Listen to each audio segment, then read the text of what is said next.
So Toby, you're with us at Erskine Owen as Business Development Director, and what I wanted to chat to you though about is some of your experience with property and how you've arrived in New Zealand and got into property, and not just in New Zealand and elsewhere. But why don't we start at the beginning? So, where are you from originally? Thanks, Hunn. Well, I'm a UK citizen. I was born in London, went to university over in the UK, and then in my early 20s I moved out to Asia and was working in the banking industry in Hong Kong and then up in Tokyo. And then I met my wife, my wife now, Kylie, and that was in Japan, and she's a Kiwi citizen. Right, And so right, after 20 years in Asia, Hong Kong, Japan, back in Hong Kong, we decided to move back down to New Zealand. right. And so you predominantly, before coming to New Zealand and joining us, were in banking the whole time. I was in banking the whole time, so I Right. was involved in equity sales Yes. across Asia. So Right. Japanese equities, Asian equities, Hong Kong, Right. Korea. And so during that time, your personal type of investment, was that purely equities and bonds and cash, or did you invest in any property during that period? So I first started investing in property in the early 2000s. Yeah. And actually our first property that we purchased was down here in New Zealand. Okay. And that was whilst we were living in Tokyo, in Japan. And how did that process go for you? Buying remotely, what was the good and the bad of that? We were very lucky. We had a close family friend of Kylie's family who worked for one of the big agencies down here. Yeah. And so she was great. She held our hand through the whole process. I really didn't know where to start. Yeah. And so that was really great. And she helped us source a great property, which we held on to for best part of 14 years. So we sold that just before we moved down here. Okay. And so I suppose a lot of people don't have the benefit of a family friend that's in the industry that's prepared to go that extra distance for you. And is that is that the only property that you bought before joining us, or did you buy property elsewhere? And if so, how did that go? So we also bought some property in London, and in the long run, it's proved to be fine. Right. But short term, within a couple of years, it was quite clear that it wasn't the best purchase. Right. And again, we were living in Japan at the time, and there was a big presentation by some developers in Japan. Right. Everything looked good. It just didn't prove to be the best purchase. Okay. We didn't have any advice on that. No, you're right. And so I suppose you're buying direct from the developer, and not necessarily anything wrong with that, but that developer is working for themselves, or I think many times it can work well for people. Yeah. In our particular circumstance, it didn't work out very well. Yeah. So what would you have done differently if you had your time again? Would you do that again, or not? Or if you were to do it again, how would you do it differently? So I think we were very happy that we invested in property. Yeah. It's been a good investment for us, and I think you've got to look long term, and we did. We still own the place in London, and in actual fact, our New Zealand property, we sold that and managed to purchase our family home when we moved down a couple of years ago, Right. which was great. So I could have been a little bit smarter in how I actually purchased the property, and it would have been good to have people that were actually battling my corner. Yeah. And so have those properties, you've still held those properties, have they gone up in value? Or have Absolutely. Okay, Yeah. so even though at the time you probably had some angst around it, I'm guessing, but with the benefit of time, those properties have gone up in value and you've made money. Yeah, absolutely. The New Zealand one was great. The London ones got hit with GFC straight away, so that Right. it took a fair while to iron those bumps out. But they've been good. Okay, and so you agreed and got convinced to come and live in beautiful New Zealand, and you're here now. You're happy. We haven't looked back once. It's been a great move. We spent 20 years living as expats, which was fantastic. Yeah. I wouldn't change any of that. Yeah. But we had kids that were growing up and they wanted, big playing fields, green areas, sports. Yeah. The schools down here are great. The lifestyle down here is great. So we haven't looked back at all. It's been great. And then tell me about your decision to have invested before you got back in New Zealand property.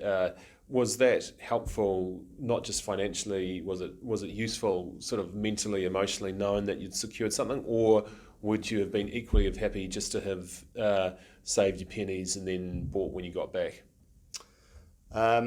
No, very happy that we bought. That we had some understanding of the property market down here, for sure. It gave us an incentive every time we came down to visit to actually, look at, obviously go and visit our property and check out the areas, and we'd have a much better, a much clearer understanding of where we wanted to live, rather than just coming down here on holiday and going to various different places. And so we met quite a while before you joined us at Erskine Owen, and there were, we had quite a lot of property conversations. And my concern was this is a banking guy. He's had some experience with property, but will the world of property tip him out after a few months because he finds it too different? But you've been with us quite a while now, and you've obviously learnt a lot. But tell me about the psychology of equities and bonds, and have you kicked that to touch and gone purely property, or absolutely not? Talk about the balance. Not. Tell me about. I think it's important to have diversity in your investments. Yeah. So absolutely not. I've still got some funds, some outright equities, but also property and looking to build up that property portfolio. What are some of the observations you've made from people from your own experience, and then people thinking about investing that we've been talking to, the I guess the learnings that you could share with other people? So to buy astutely, there's a lot of things that you need to do. I don't think there's anything that's incredibly hard, but it is time consuming. And to be able to do that, especially from overseas, to actually put the time in, and it's going out and looking at properties and understanding them, understanding the areas. I think it's also very easy to get bogged down in overanalyzing and looking at things and actually not taking action. And I think if one of the things that I can certainly see is many people get bogged down in that, and they say, right, I want to get some property, I want to build up that portfolio, but they actually just don't action it. Yeah, and that's it's hard for all of us. We're in the industry and we're buying property every week. We're transacting. So for us in the industry, it becomes second nature, and we can do it almost. Obviously, but for other people, it doesn't matter what job they're in. They're thinking, well, is this right? Could be a CEO or a merchant banker or an analyst, but so really smart people. But when it comes to property, it's not the norm. It's not their I guess their skill set. So I suppose that's what a lot of it is, isn't it? You've got to get to grips with something that you're not normally working on. Yeah, I think so, and I think there's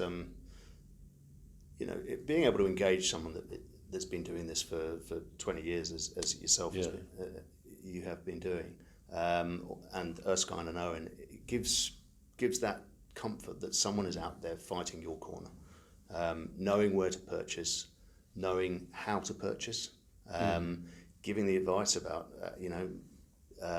spend levels, finance, the whole, all of the different moving parts within buying a property. It is incredibly important, and being able to utilise that knowledge. So, tell me about how your observations of the process that we go through in terms of looking at properties and the properties we say no to, and then our due diligence process. If you think back to what you did on your London properties, how does that compare? Is our process skinny compared to what you went through, or is it? No, it's totally different. It's totally different. It's much more in depth. I think the whole process that Erskine and Owen provides brings people clarity on it. It's not just, we don't just talk about what house, what street you're going to buy in. It's why you're trying to buy and what are you trying to achieve. So that process actually gets rid of a lot of the clutter about buying a property. People say, I want to buy a property, but they don't really know what they want to buy. Do you want to buy a family home? Is that what you're looking for? Or are you actually not sure when you want to move back to New Zealand? So if you're not sure when you want to move back to New Zealand, but you know that you do want to move back to New Zealand, is a family home the right purchase? It might not be the one, because when you move back, you might think, well, actually, I want my kids to go to that school over there, and the traffic's a nightmare.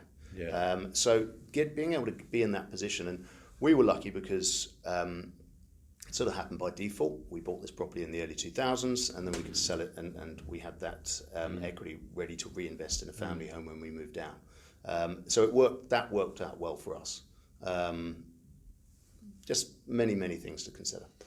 I remember, actually just recently, our buying director went to Queenstown to look at a whole bunch of properties for clients that we're buying for, and she came back and didn't offer on any of them.